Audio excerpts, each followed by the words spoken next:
Patty is Cairns-based at the moment, not in Cairns.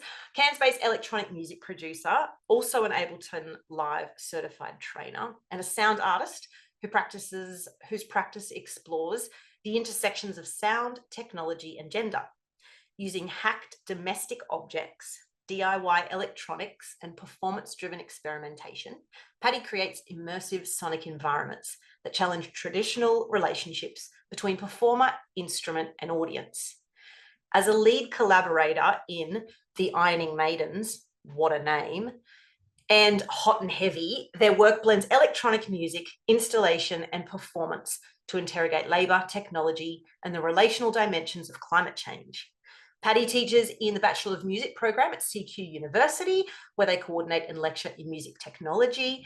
Their teaching focuses on electronic music production, sound design, creative practice, and empowering emerging artists to explore new technologies and experimental approaches to sound. Pretty cool stuff. We are so grateful to have you here today, Patty. And I will say, personally, we had Patty run one of these sessions for us now going on probably 2 years ago. And we just were flooded with so much positive feedback about your incredible workshop. So we're all really excited to have you here. The way that we're going to run this, I'm going to pass over to Patty soon and I will stop talking, and you guys are all going to get stuck into this. There will be chances for you to talk and to ask questions. Patty is here to help you. What we would ask is perhaps just to hold off on those questions until Patty opens it up to question time, so we're not all talking over each other.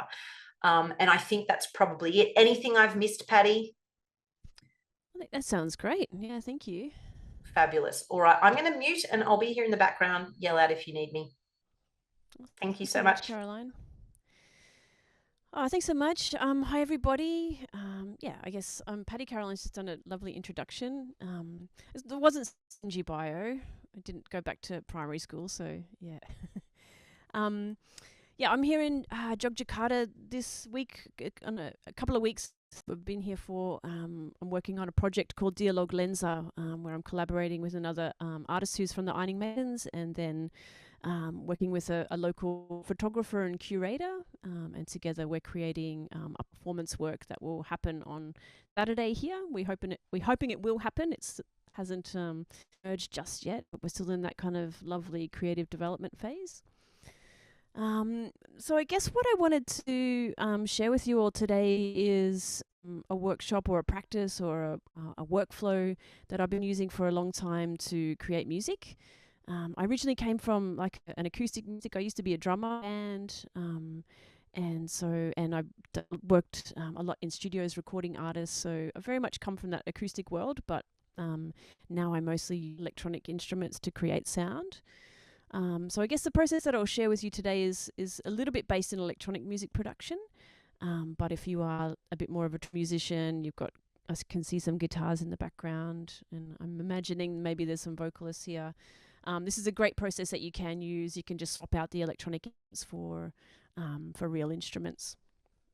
Maybe could I just get a little show of hands using the, y'all seen the react buttons down the bottom there? There, if you click on the react icon, you can see like a thumbs up. Yes, love hearts, awesome. Whoop, whoop, whoop. Could I get some thumbs up? Or maybe actually some rocket ships if anyone has installed the software. Woo! Some rocket ships, yay. Okay, cool, cool, cool. So maybe some folks haven't got the software. Okay, cool, cool, cool. So this session will be recorded. So if you do have any like, oh my God, I've got the software, but I can't open it, or any kind of tech panic moments, don't worry. Just watch along today so you can get a sense of the workflow, and then you can watch the recording back when your software sorted, if that's cool. So, all right, let me share my screen. Right, and see my screen there. Okay. All right, so this is Ableton Live. When you first open the software, your session a little bit different to mine. But let's take a little look around the place. So essentially, it's digital audio workstation, kind of like other softwares, but it has this super cool session view. This is a view that we use, to create loops, to jam ideas, this kind of thing, and it's kind of for non-linear music production. I won't talk about this view too much today. I think I'll just kind of focus a little bit more on if I hit the tab key. So this is the first for Ableton, hit the tab key, and this takes me back over to this view. So this is the arrangement view. So if you're kind of used to working like as a songwriter and you start your song here and you finish it here, this view is the one for you to start off with. What we have in the middle here, this is where our tracks live. So all of our parts, whether it's audio or whether it's MIDI, this is where your tracks will live. On the right-hand side, this is the track title. And I'll be referring to this one a lot, the track title, so that's what that one is called. Over on the left here, this is our browser. And anytime you've got an idea, or you want to start something, you want to add something, we come over to the browser. So we're going to be digging into this a little bit today. Cool. What else have we got? If I tab back to the other view, this is a little bit more like a mixer. Just any other software. This might be like the mix view in Pro Tools. We've got these little triangle things here. These are our faders, so turn our levels up and down. In Live, to mute your tracks, we've got these numbers on each of the tracks. So 1, 2, 3, 4, 5, 6. And we track activators. So you can turn these on and off to mute your tracks. That's a handy one. And then right below that, that's the S for solo button. That's also a handy one. If you ever get stuck, down in the teeny tiny bottom left-hand corner here, here's a little eye. The info view.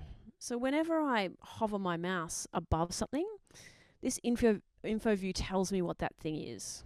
So it's going to be really handy when you're trying to work out what the hell does this thing do. Oh, it's the track pan. Awesome. So that means I can send my sounds to the left or the right speaker. Cool. There's heaps and heaps and heaps and heaps more things. The cool thing about Ableton is it's quite intuitive. If you think, oh, can I do this? Give it a go. That's my top tip number one. Just give it a go. You really can't break it. I've tried and I haven't been able to do it just so. Give it a go, but I promise you probably can't break it. It is a drag and drop interface as well. We can pick sounds up and drag and drop them. What other top tips before we get in too deeply? We've also got these context menus. So every time I'm in a different position with my mouse, I can do my right clicker, and this will bring up a menu of things that I can do in that particular section. So this menu will look really different depending on where you are in the software. Of course, if I right click here, it'll look different again. All right, so tab is our first shortcut, and it goes between those two views. If you're like, oh my God, I've lost my song, where's my song? Hit the button, oh my God, it's back. Right click to bring up the context menu. You'll also notice that in the arrangement view, we've got some of those same functions that we had back over there in session view. So here's the numbers, so the mutes, and also our solos as well. It's quite a like a dense interface. So we kind of talk about getting more real estate by clicking and dragging these windows. So you see like these divider lines. It means that you can click and drag. You'll get these different icons. So for me on a Mac, it's this kind of ruler. When you're on a PC, you've got arrows going back and forward. So that just means you can move those windows and give yourself a little bit more space. All right. These things, you'll be like, you've forgotten two of them already, and we'll keep coming back to them as we're going along. What I'm going to do for you now is just play. I've got like an 8-bar loop here. And this is what we're aiming to not make something exactly the same, but just this idea of today making some drums, a bass line, and maybe a synth part. A lead sound, if you're up for it, you may record some vocals, but we're going to stick more on MIDI programming today. All right, so this is what it sounds like so far.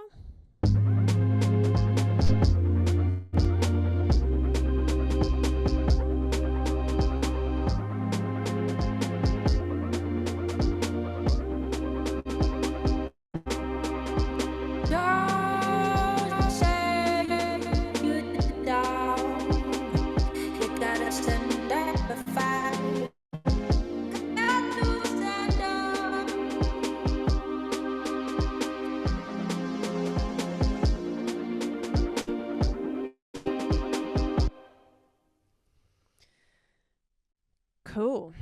So that's the finished product. Well, you know, the finished idea. And that's really where we'll get to somewhere like this today.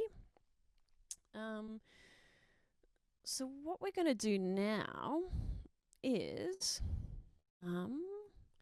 start from scratch. So if everyone can jump up to the File menu and say New Live Set.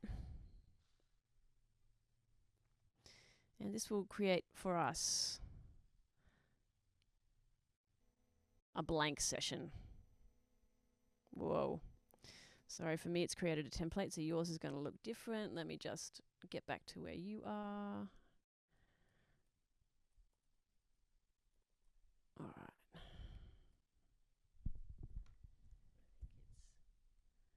Cool. So you should have something like this now, two MIDI tracks and two audio tracks. We're going to these audio tracks because we're not really going to deal with audio today. So if we click on the title of that track and hit your delete button, that will delete that track.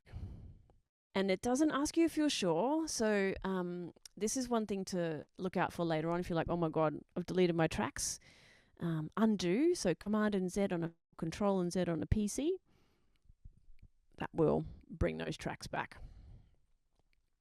So go ahead and delete those two audio tracks.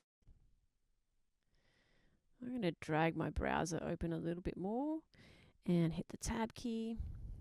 All right, so this is first, I think drums are the most important part of the song. That's just because I play them. But I hope you all agree with me.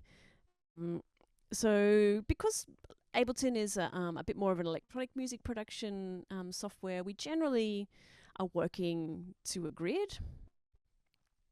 You can see the grid lines here, so a bit more, you know, I guess, time-based. So if we do start with the drums, that will just, you know, a sense of timing. Up in the top left here, we can change the tempo if we like. So I think, can't remember where my tempo is sitting. Bit faster, maybe 132.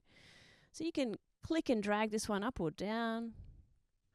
And at this point, feel free to just you don't have to copy the music that I'm making. You can totally make your own. If you're not into kind of UK garage, that's totally cool. You can make something a bit more folky or something that's from your genre. All right.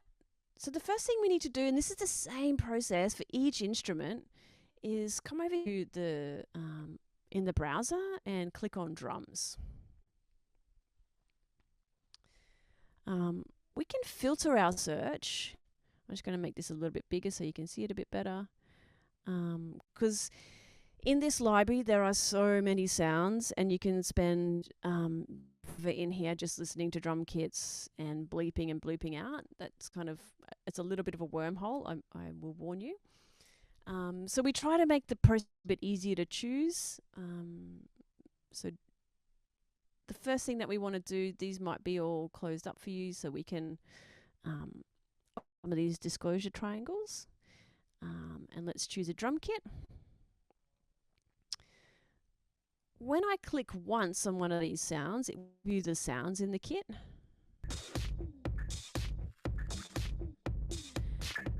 And I can hit the space bar to stop that preview. Not to double click when you're in this view for the minute. When I double click over here, it will load that instrument onto the track I've got selected. This can be dangerous, so please just trust me for the moment. Try not to double click over here, just click once. I'll give you a chance now just to get to this point. Over in the browser, find the drum section and see if you find a drum kit that you like the sound of. It doesn't have to be your forever drum kit. You can come back and replace this later, but just try and find something that kind of feels nice for you. It's not the rhythm it's playing, it's just the sounds. So yeah, I'll give you a couple of minutes to do that.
If you're to a bit more acoustic music, there are some, you can filter your search here by acoustic kit, and that will give you some less kind of crazy electronic sounding drums.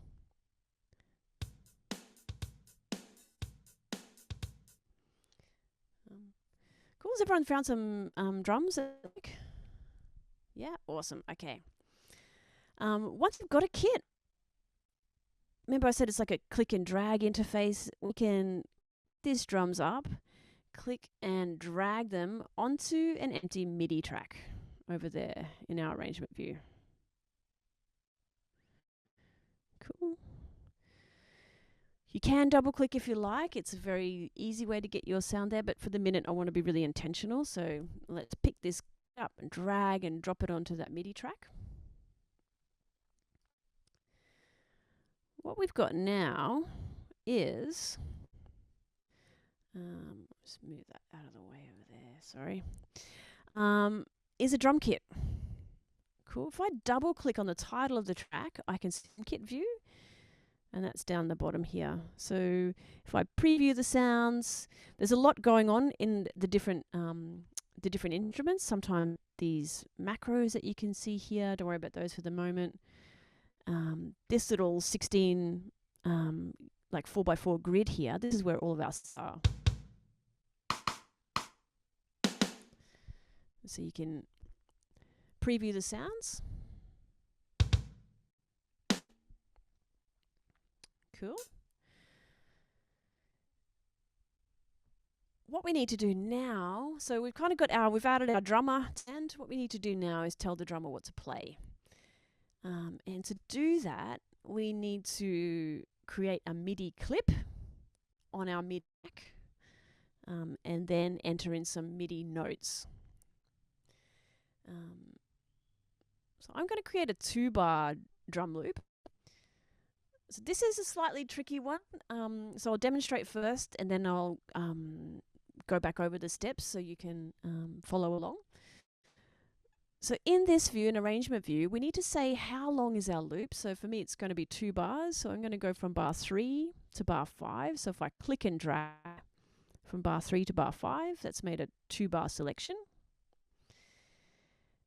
Once I've got that selection, I can go up to the Create menu and insert an empty MIDI clip.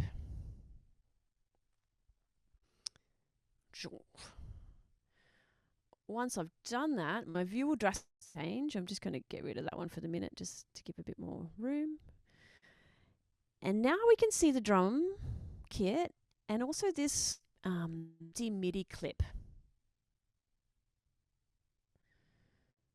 Cool. I'll drag that down again so it's a bit smaller so you can see. So those steps, click and drag to make a 2-bar selection. Up to the Create menu, insert an empty MIDI clip.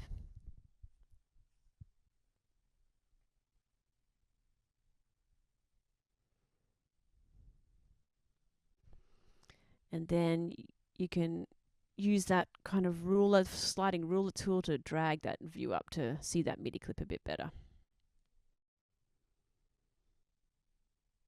Cool. Has everyone got that far? Got some nods. Awesome. Okay, now it's the fun bit. We get to program our drums. Generally, if we're working in this kind of, 4/4 Western pop rock kind of framework, snare drum sits on beats 2 and 4, and the kick drum sits on and around beats 1 and 3. It really depends on what genre you're working in. So if I want to program a beat, I can find the sound. Well, so when I click on these notes on the piano, we should be able to preview the sound, but right now I can't hear it because this teeny little icon here, which has got a headphone picture on it, this one's our preview. Woohoo! Now I can preview what the sounds are over here. And I'm just going to demonstrate today without a MIDI keyboard because I'm not sure if everyone's got a MIDI keyboard, so we're just going to be, mouse clicky sequences today. So I want to find my snare drum, which is here. I'll just make this a bit bigger again for you guys. Double click on beat 2. So here's 1.2 here. And beat 4, which is there. And then repeat in bar 2.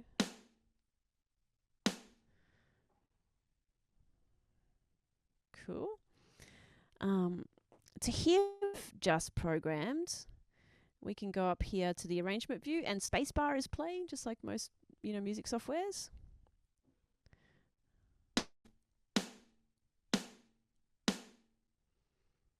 Sweet, it's getting there. All right, I'm going to loop this around so that I can kind of build the beat. To do that, you've got this loop bracket, and it's always up here in this arrangement in the top of the timeline. To turn the loop on, there's like a loop symbol up in the top right hand corner. We turn that on, and that makes the loop active. Now when I hit play, it should just loop around.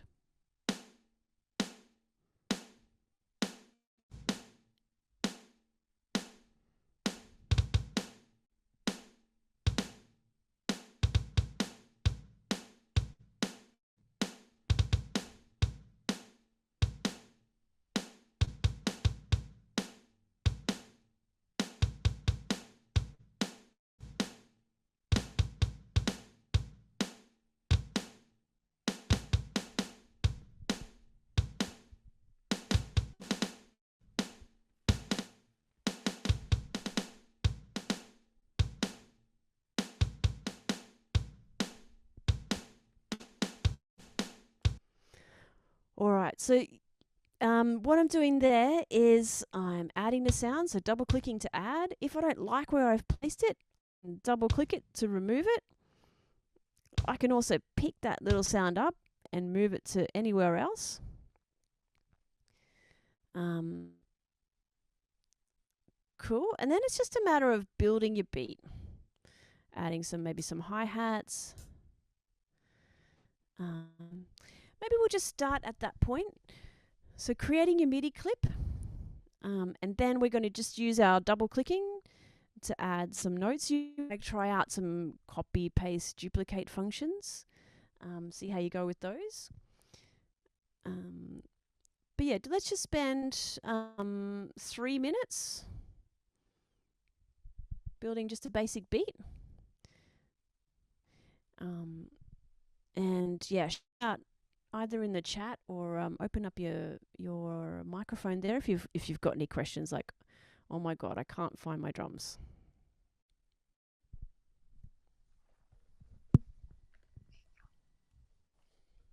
Yeah, I do have a question. Yeah. When you want to go back to the start of your loop, like restart the loop, is there a shortcut to do that that's not just the stop button? Um, I don't think so. I think it's in Ableton. Oh, my internet. Can you hear me? Okay, still? Am I back, little robot? Yeah, cool.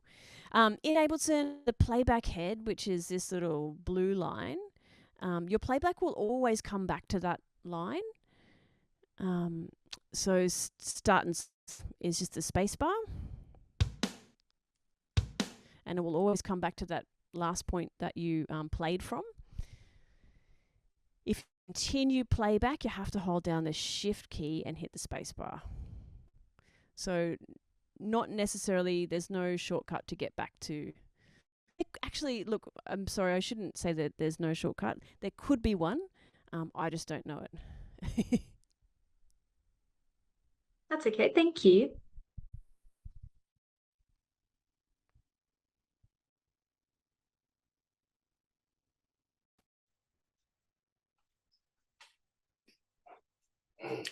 Chris, you have your hand up. Did you want to ask something? Do you want to pop off No, mute? yes. I just heard it because I was trying to go backwards and forwards between the screens, but I couldn't work out how to make the screens, the parts of the screen bigger. Like every time I tried to make them bigger, it did something different. And then when I got onto the screen, like I've got the MIDI added, I created the blank MIDI. Yep. When I clicked on the blue button with the headphones in, Yes. when I try to click on the each individual drum, I've just got a magnifying glass and it's not playing it. Yeah, cool. All right, great. So it really depends on where you've got your mouse as to what tool you get. So when you're on the left here, and maybe you can just a magnifying glass, that means it's a zooming tool. So I can click and drag to the left to zoom out, and click and drag to the right to zoom in. And if your mouse just slightly to the right, you should get a little pointer tool, and then you can hit that. Oh, to hear it. Okay, yeah. Yeah. Right. Well, maybe I'll be able to work it out. I was just hoping we get a copy. I'll probably just stay watching the screen rather than trying to go between them. I find it too confusing. So thank you. Yes, yeah. We'll be recording the session as well, because sometimes it's a little bit tricky to see those little bits. Yeah. Cool. If you've lost your MIDI notes, you can click in the top half of the track. You get this little hand tool, and if you double click that, bring up your MIDI note editor again.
All right, how's everyone going with their beats?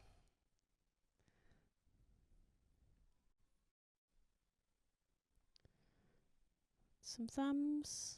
Awesome.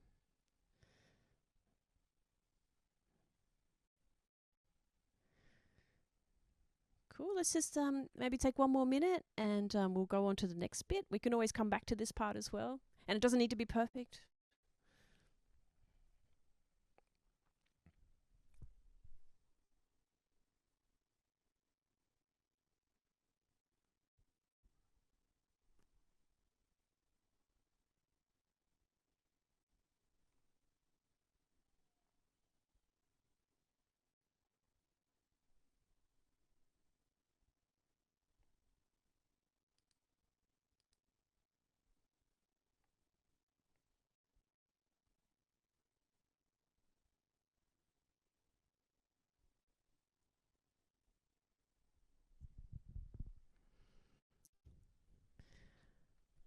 All right.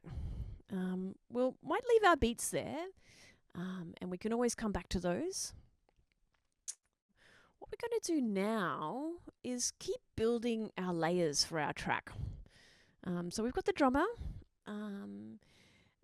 Next, add some. I'm just going to clear my search here. Let's come over to the sound section. Again, another overwhelming amount of choice here.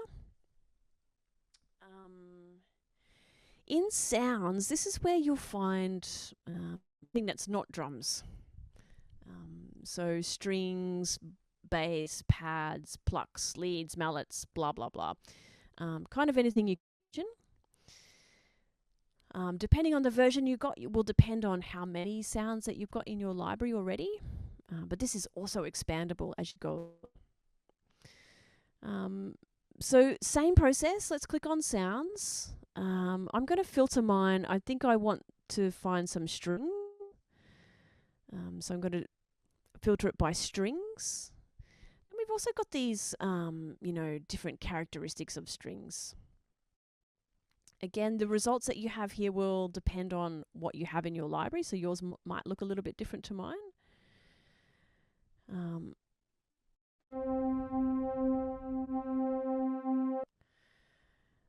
I'm going to go the path of least resistance here and just choose the first one that I've found. This, again, can take you forever and ever. But I'm just going to choose this one, the basic Juno strings for the minute. And same again. Click and drag that sound once you've found it and drop it onto an empty MIDI track. So I'll give you, maybe 2 minutes there to find a sound, and then we'll create the MIDI clip again. So over to sound, filter your search using the sounds category, and find a sound that you like for like pad or chords. Could be strings. It could be, the piano and keys. You might just like to find a grand sound. And then, just give me a thumbs up on the Zoom once you've got your sound.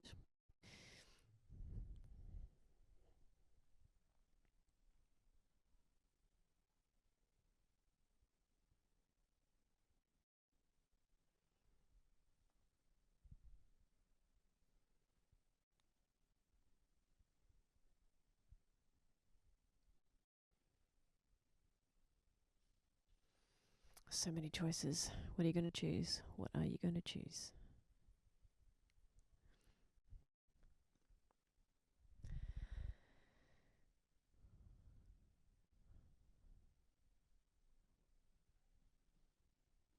Okay.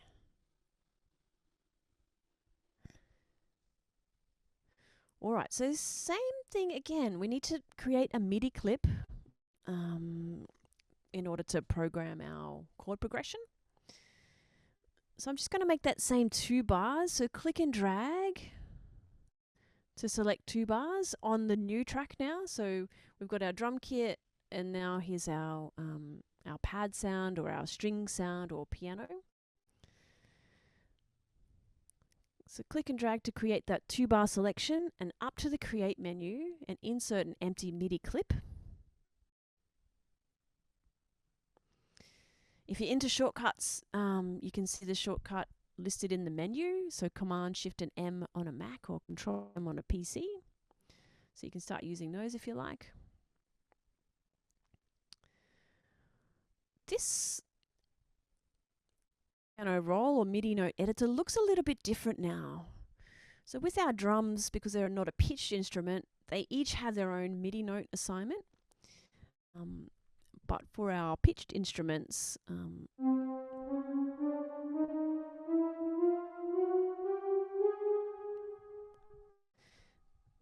the piano roll now plays a different note. One cool thing that Live has is this scale mode. So up in the very top kind of transport section, see we've got this scale awareness. So there's a flat and a sharp symbol, and then the note and major, minor, Dorian, all the modes. So you can kind of set a global key signature. I'm going to work in C minor. So I'm going to choose C minor. Now in my MIDI clip here, we can see scale mode is turned on and C minor is set. There's a couple of other cool functions. So if you're a little bit fuzzy on music theory, it's totally cool. Live has got you. You can click highlight scale. So that will show you then all the purple lines in the grid are now showing the notes from that particular key. You can scale the view too, so it only shows you the notes from that key. Or if you're a piano player and that does your head in because you can't see all the rest of the notes, you can turn scale mode off. Cool. So just some little shortcuts for folks who may not have all the music in the world. So very similar to our drums, if we want to program some chords now, we can double click to add a note. Right now it's just given me a little 16th, and I kind of want, I kind of want this these chords to play for a lot longer. So there's a couple of things I can do. If I've got, you know, a really short note sequenced here, I can hover my mouse on the right-hand corner, and I get this like square bracket tool. So I can click and drag to make that note long.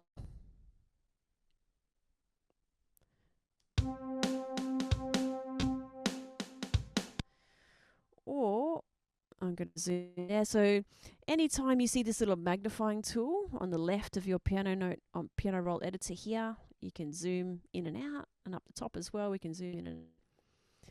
The other thing I can do is right click in the grid. So here's our context menu, and change the resolution of my fix. So if I want my chords to play for 1 bar, I'm going to choose 1 bar. Now when I create my C minor chord, I can just double click and it will be the length that I want it to be.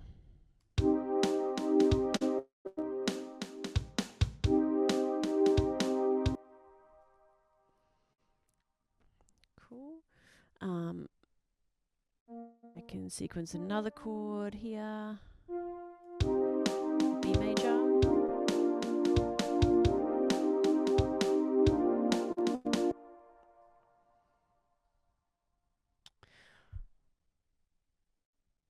All right, I actually want a 4-bar chord progression.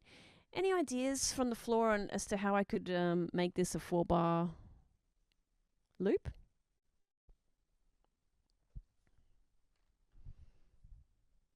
Did you copy and paste what you've already got there? Bam, copy paste, totally can, yep. If you think it's possible, so I can copy this up in the arrangement view, paste it. Now I've got 4 bars, awesome, and I can edit that one. Nice. Any other ideas? Can you just drag that that top bit along to make it longer and then fill in? Yeah, totally. So up in the arrangement view here, I can use that square bracket tool again to drag. You'll notice it's kind of repeating the same section as, so it's essentially, it's a loop of, it's just looping for as long as you want it to loop. So at the moment over here in my clip detail, my loop length is only 2 bars. Make that 4 bars instead.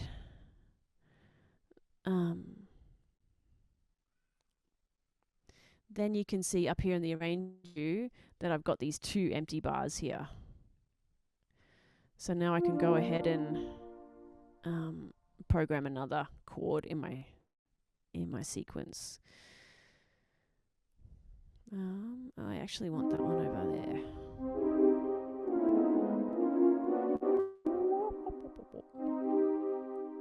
I want it to be longer. And I want to start.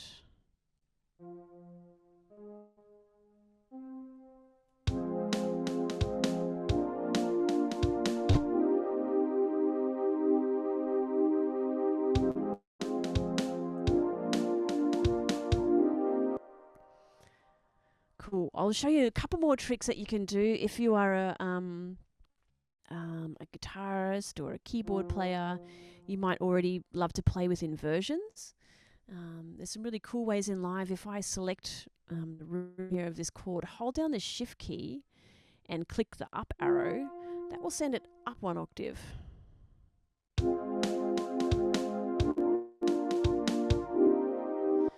So I can play with my chord voicings in this really quite, simple way.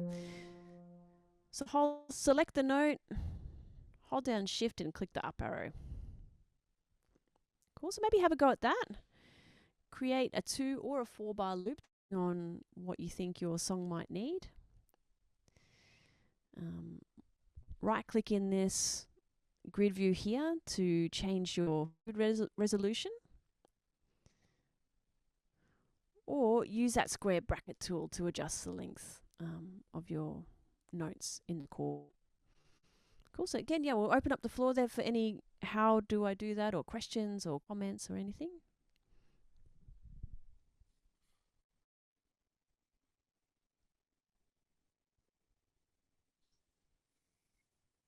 I have another question. Yeah. When we're opened up in this section and the pencil is my icon, Yeah. Yes. how can I swap that back to like an arrowhead to highlight? It's B for pencil. Yeah, that's the shortcut.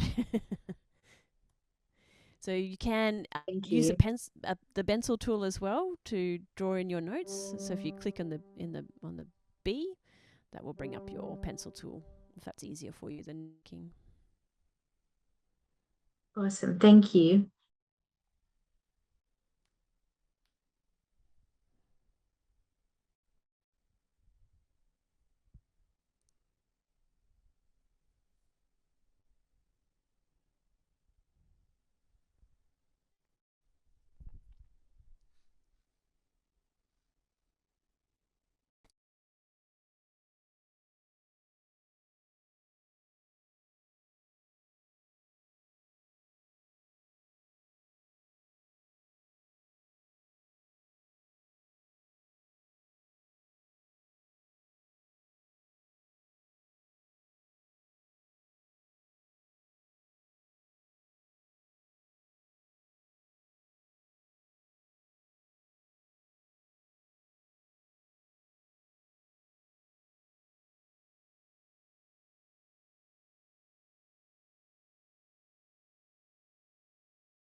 Patty, can I ask you a question?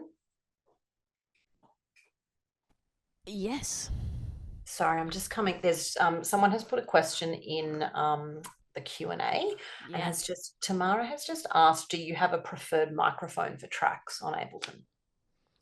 Or for recording, or Good question. Tamara, if you would like to unmute, go for it. Otherwise, pop something in the Q&A and we can ask Patty a bit more of a detailed question. Hi, Patty. I was wondering about the mic for recording. how much money have you got?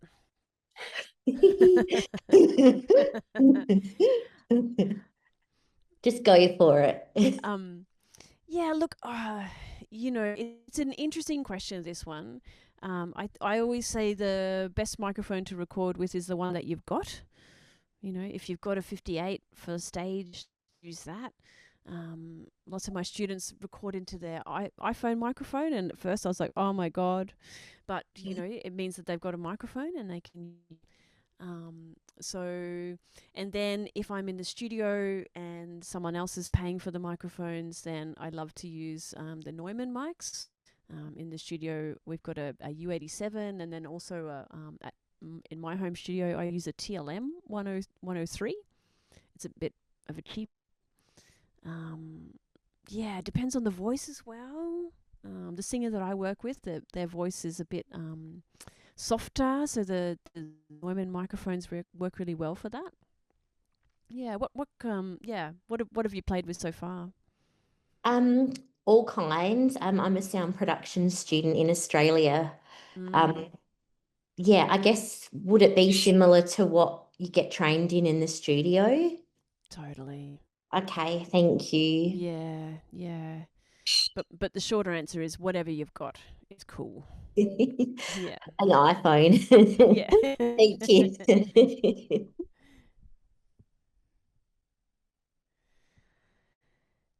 Cool. So how's everyone going there? Have you got some down? So I'm looking up to the right because all of your faces are on the screen to the right of me here. Sorry, can I just ask a question? I don't have my video on. Yeah.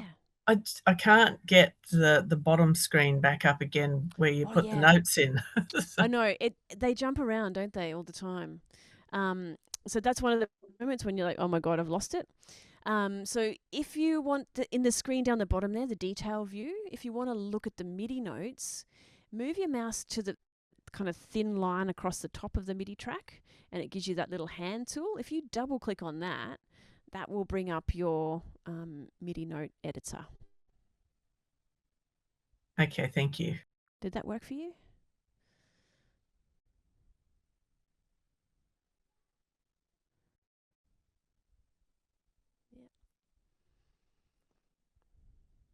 No, sorry. I was just which part did you point to, that grey bit?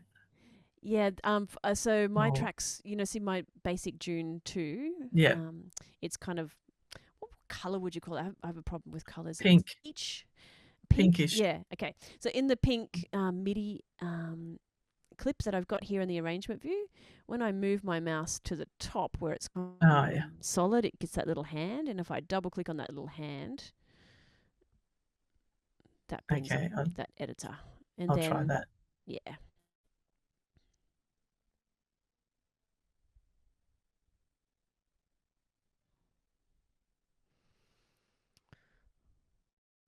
Yes, thank you. That worked. Did it? Yes. Okay, cool. It's not broken.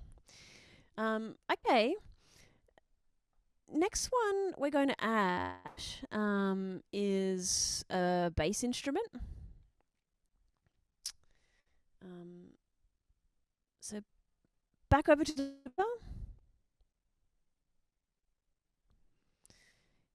in sounds again, but this time we're going to filter the sounds, use bass. If you want a little bit of a shortcut to a bit more of an acoustic-ish sounding bass, B bass is a good one.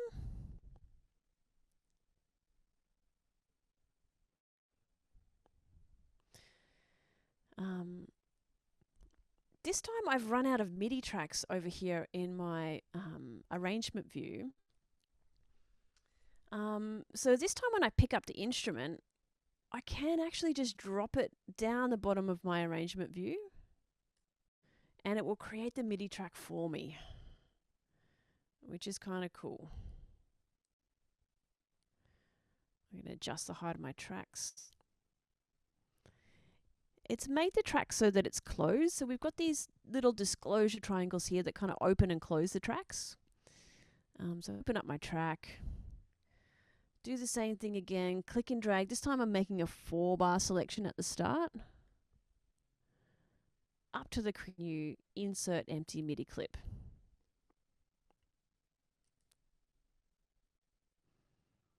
Cool. And it's that same process again. This time we want to, I might change the fixed grid to 1 bar.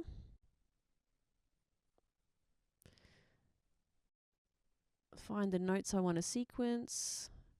So I might just follow the root note of the chord progression. Whoa, it's low. So F, and then up to the B flat.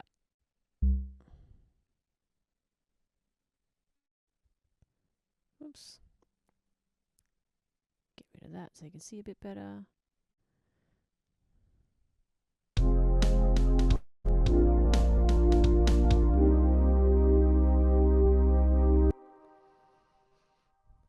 All right, so that process one more time.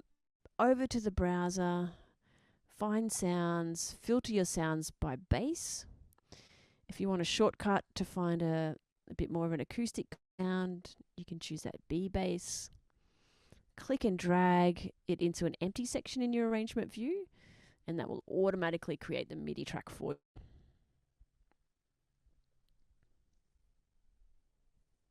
Cool. Again, floor's open if you want to ask any questions.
Cool. How's everyone going there with their bass? Have y'all got some bass? Yeah? All right. So what else do you reckon we need in our track?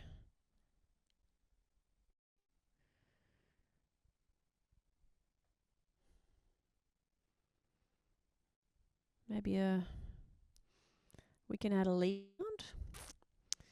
on this one. So again, same process. Back over to the browser, sounds. I'm going to turn bass off and lead. Whoa.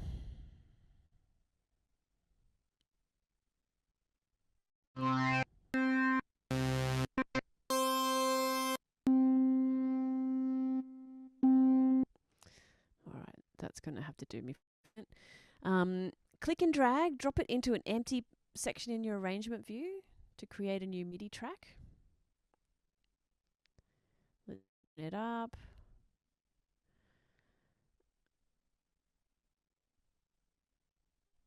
Click and drag to create a 4-bar loop. Let's use that shortcut, Shift Command and M, to create the MIDI clip.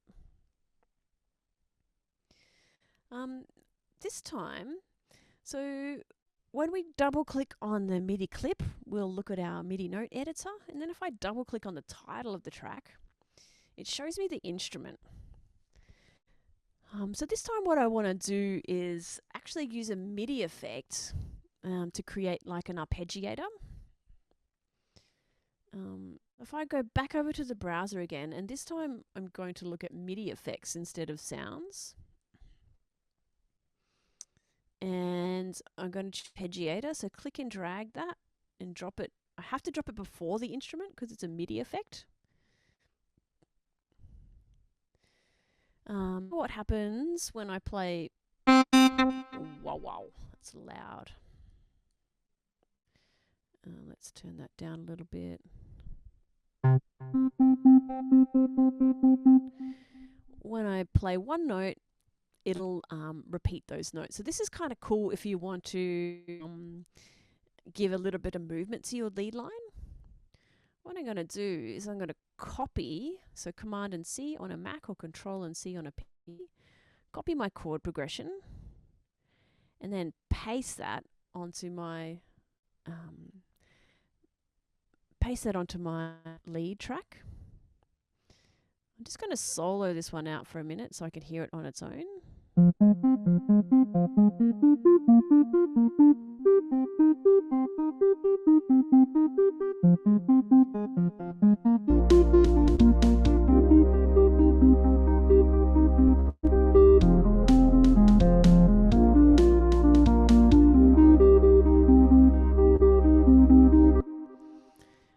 So that's okay. I might change some of the notes around to make it a little bit different to what the chord progression's doing.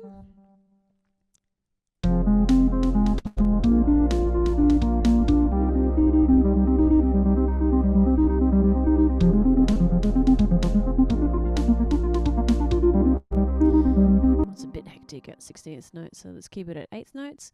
But you get the idea.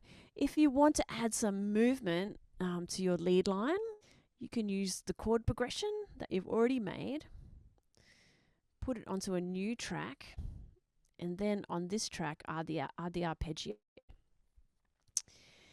Now I'm kind of flipping between the two views here. The shortcut for that, for those who love the shortcuts, is Shift and Tab, and that will flip between those two views. Otherwise, it's double click on the title of the track to see your instrument, or double click on the little title of your MIDI clip to bring up your MIDI note editor again. So we'll just spend a couple of minutes now on lead sound. You might want to try that arpeggiator out. You might want to add something else.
Is everyone deep in bleepy bloopy land? Yeah, yeah. I can see some of those faces that are on camera. I can see like that. Oh, what's that? Oh, nice. All right. Before we get too we go too far. Anything can happen, and your session can crash at any point. Before we go too much further, let's jump up to the File menu and Save Live Set.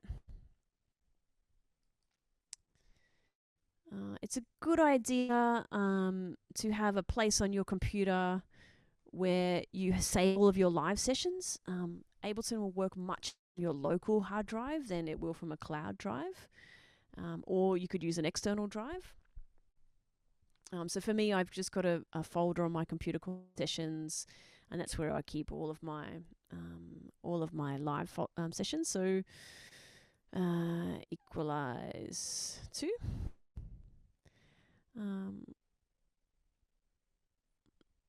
Let's just have a look at how, if I come over again to the browser, we can current project. Oh, yep. Actually, I'll come over to find it. It's probably a little bit easier to see. All right.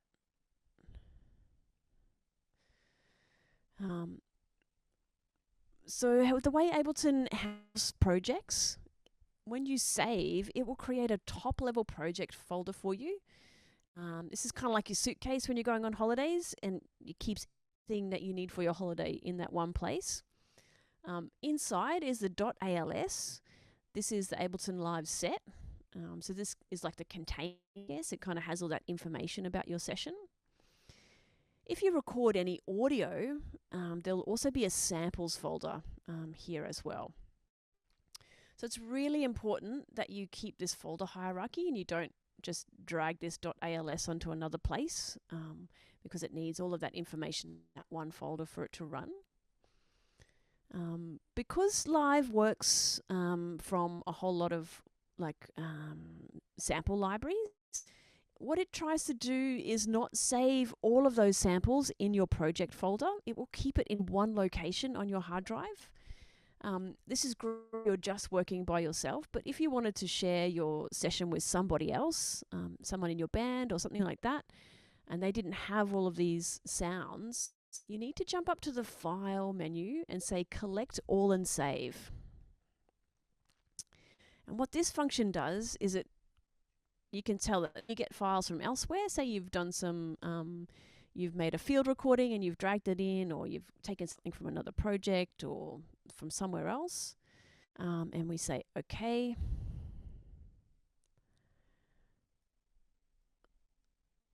So now in my APRA Equalize 2 project, I've got a samples folder as well. And here are all the library sounds, excuse me, that I need to run the session. Cool. So you really only need to do this, that function, if you are sharing with someone else. Otherwise, your computer can just get chocked up, with all these.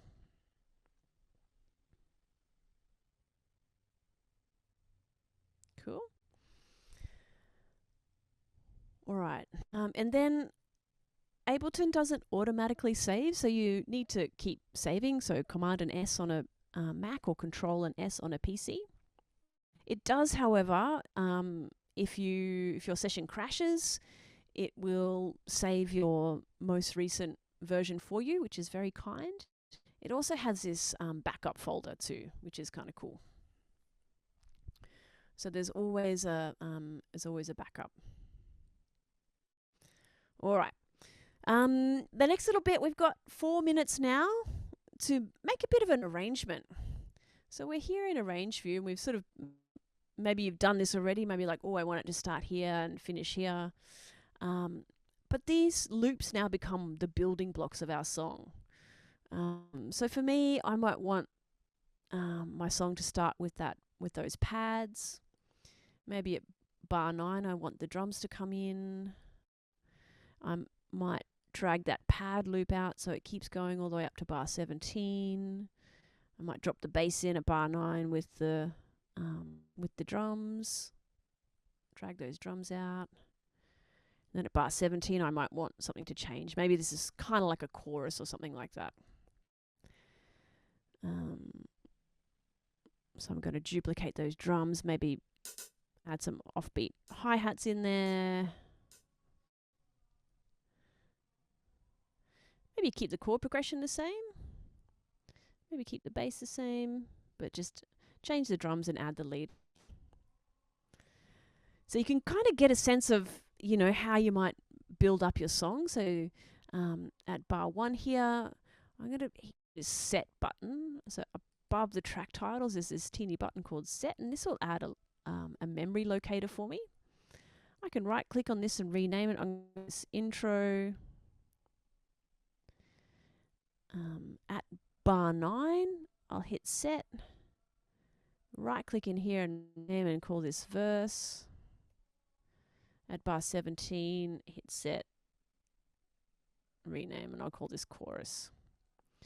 A cool way to mark your track out. So yeah, let's spend the next sort of 2 minutes, just a really quick, rough arrangement. Yeah, shout out if you've got any questions as well.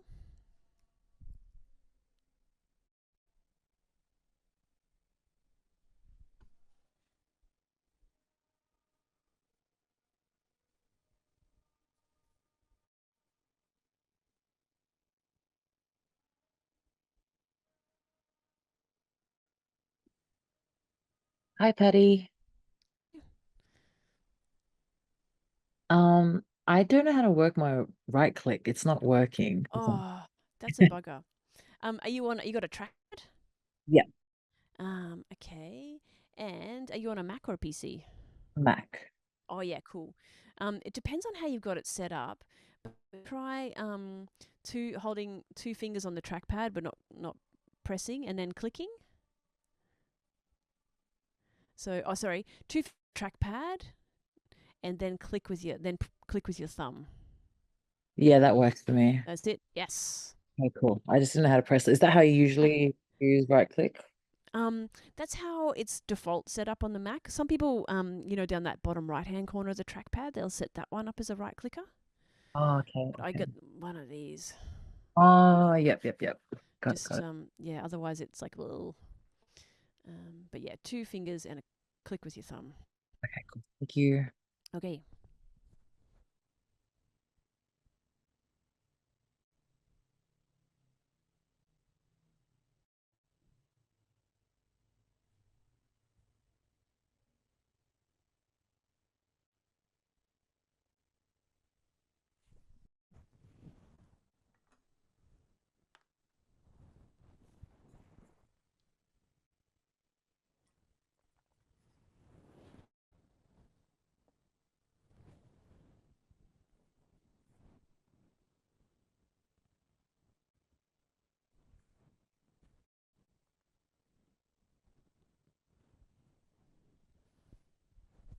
Right, Caroline's going to give me that 15-minute flag in a second.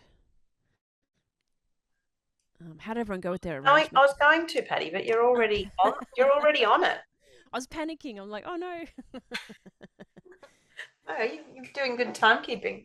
Okay. Has everyone got kind of something that they're happy with? Some kind of like some flow?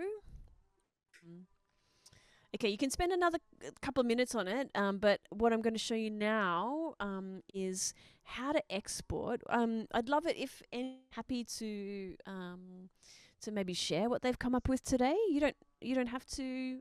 It's just an offer. So what I thought best process for sharing, because Zoom screen share can be a nightmare sometimes. So what I thought we could do is export our song. And then if you're happy for it to be played and shared, you can maybe drag and drop it into the chat, and I can play it back with the audio here. Again, just an offer, you don't have to. Okay, so to export our song, click and drag in the timeline again.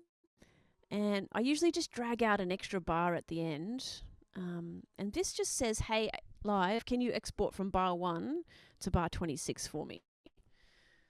So don't have to worry about selecting all the tracks. for this method, you can just say, hey, start at bar 1, end at bar 26.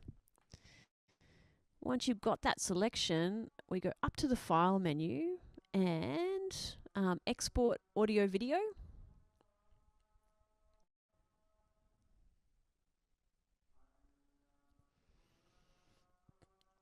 Shift Command and R or Control Shift R, C. All right. Then you get this super confusing window that pops up. Basically,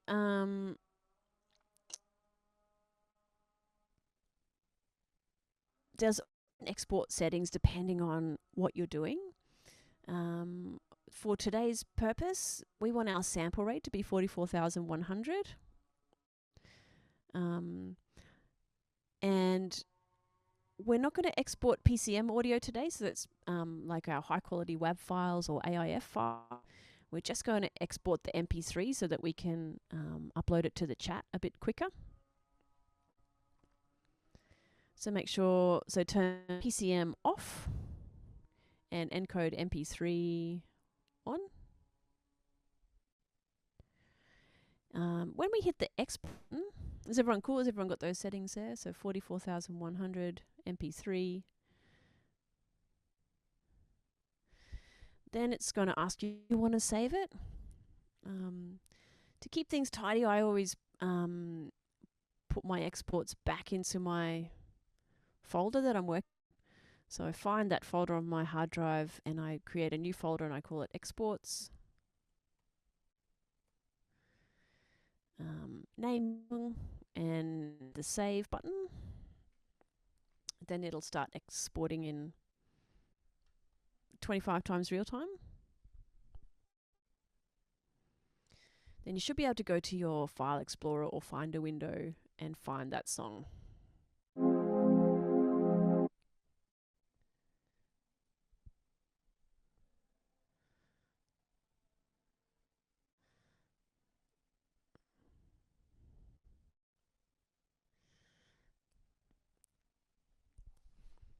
Cool, so if everyone wants to do that, and then yeah, if you're happy to share, you can throw it up in chat. Not the, maybe not the, I don't think the Q&A supports files. Maybe in the chat window supports our file uploading.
How's it all going? Any takers? Anyone keen to share, or is everyone?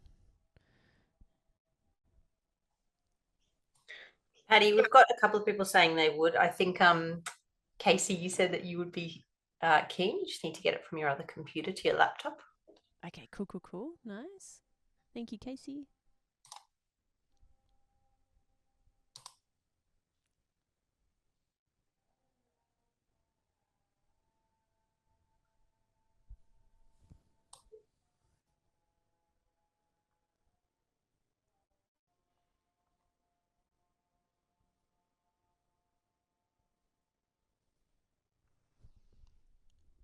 While we're all doing that, does anyone have any more questions on maybe workflow or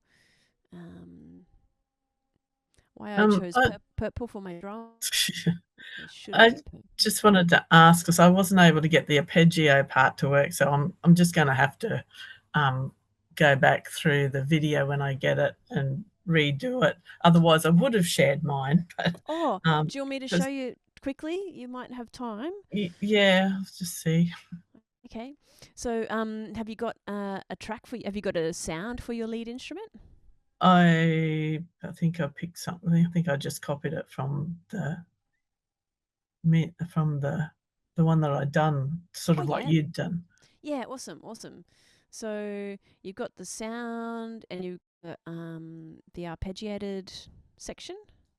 The MIDI notes, sorry. Yeah, I put the MIDI notes in, but I created it as the arpeggio sound, the MIDI effect. Yeah, awesome. So so you over here to MIDI effects and drag that arpeggiator onto your lead sound. That might have been what I forgot. I did that first and then copied the thing down, so it might have I'll just muck around with it and see if I can get it to work. Yeah. Okay, cool. All right, thanks. Okay.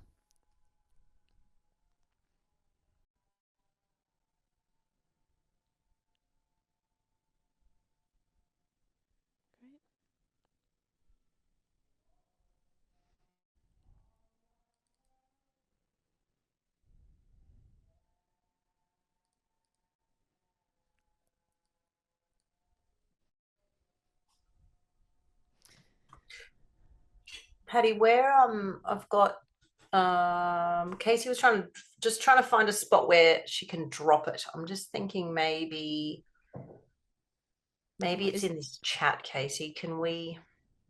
I think it's only coming to me. Can you see any of those chats, Patty, coming through or not? I can't. What can I see? Sorry, over the top of my glasses. I feel like my mother sometimes. You know that. I noted that the chat was only set to direct message, so none of us can chat to everyone. Oh, that's my fault. Sorry. Let me see if I can just change that. Actually, maybe if anyone does want to do that, it'll come to me, and then I think I can drop it to you, Patty. Okay, that'd be rad. Yeah. So yeah, maybe Casey, if you want to send it, if you want to drop it there, then I'll pass it on to Patty. I think it'll let me send a file. I'm not sure that I can find where to send it. Okay. And Casey, have you done a screen share on Zoom before? No, but I can give it a whirl. Give it a whirl. Are you on a Mac or a PC? A PC. Okay. And I just have the sound file itself, like the MP3. Okay. All right. Maybe could we try it? Do you want to put my email in the chat? Maybe that may be easier. Actually, let's just try a screen share. This often goes horribly wrong, and I apologize if we spend 5 minutes going. Can you? I can't hear you. Can you hear me? So yeah, we're all in this together. I like it. Yeah, that's it. Down the bottom, there's a little green share. If you tick that, press on that, and then the most important thing to do is say share sound. Like choose your desktop and say share sound. Yeah, let me just find a file.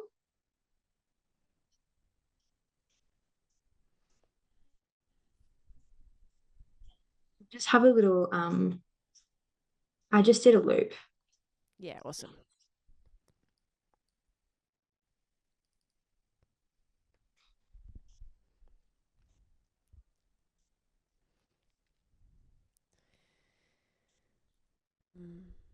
Cool. While Casey's sharing, I guess we're kind of at the end of this process now. So essentially, you kind of get the flow, right? You find your sound, you add your instrument, you add your MIDI part, and you just repeat. So it's a really great way to kind of get ideas down. You might be working with a drummer or a bass, something like that, and you've just got this idea that you want to get out. So you could use this, songwriting workflow just to get ideas down and share it with others.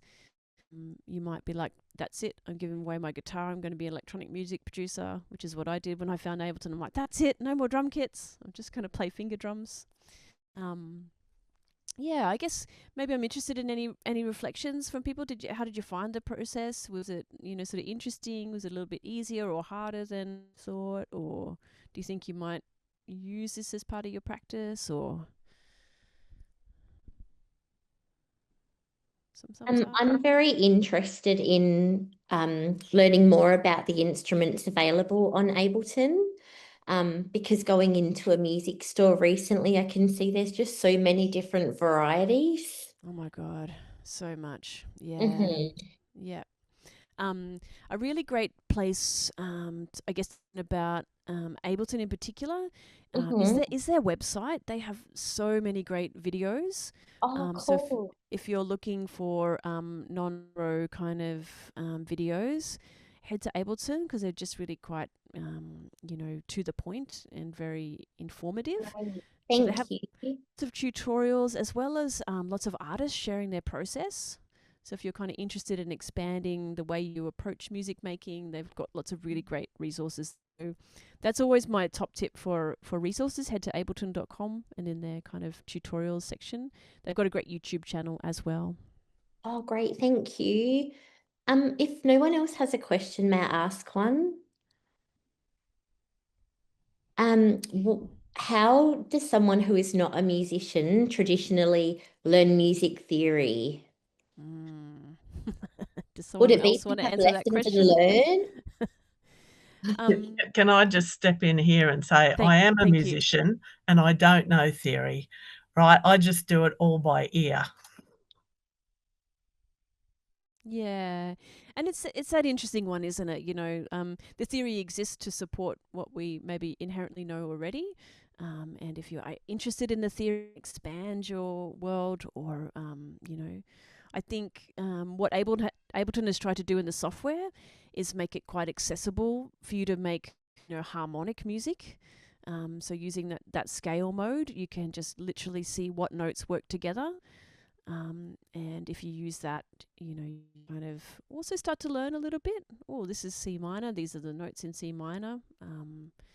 Yeah, so I think that's a lovely starting place. I'm Ableton bandwagon now, but they also have another platform called Learning Music, which is an interactive online platform, which is an introduction into music theory.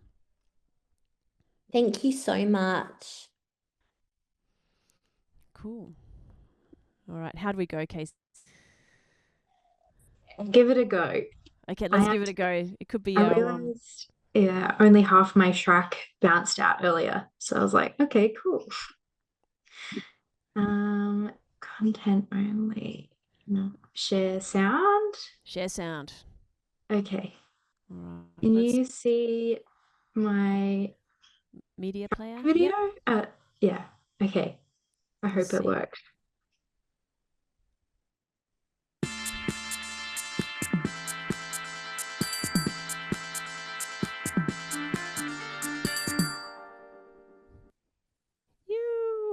Our Zoom experiment worked. Awesome. Yay. So cool. Thank you so much. That was very brave of you sharing. Yeah, I appreciate that. So each time you approach this task, you'll get a little bit more refinement. You might try different instruments. You might dig in a little bit deeper, try different chord progression, try different sound. There is so much that you can do in live. But if you start and just stay curious, keep trying things. You can't break it. Did anyone break live today? Awesome. Yes. Okay. Cool. Yeah. Cool. Thank you all so much for coming along and giving it a go. Running Thanks, another Patty. session. That was so great. I think I've had lots of people, and sorry, I do think that the chat facility, I will fix that for next time because yeah, I'm realizing that people are only able to contact me, I think, directly. So I'll make sure we fix that for the next one. Are you sure? Yeah. You want to tell? So I think that we've got some, I've had some good questions coming through, and everyone's kind of getting some really good feedback. And I think that's been really nice and clear. That's been one bit of feedback that everyone's been saying, really nice and clear. So thanks for being so patient and pacing it really well. So I think that was great. Does anyone have any questions? Because we're probably out of time, but anything just at the last minute we need to know? I've popped a link into the chat for number 2. So Patty will be back with us on Thursday, the 13th of November for session number 2. So if you want to come along, we would love to see you next time. Patty, love your work. Thank you so much for having me. And yeah, thanks for playing. It was fabulous. Thanks so much. Lots of love coming through for you. Thanks, Patty. We'll let you get back to your amazing time in Indonesia, and we'll see you next week. Yeah, see you next week. We'll be in the same time zone, maybe. Okay, sounds good. Thanks, everyone. So Good night. much. Bye. Thanks, Patty. Bye. Bye.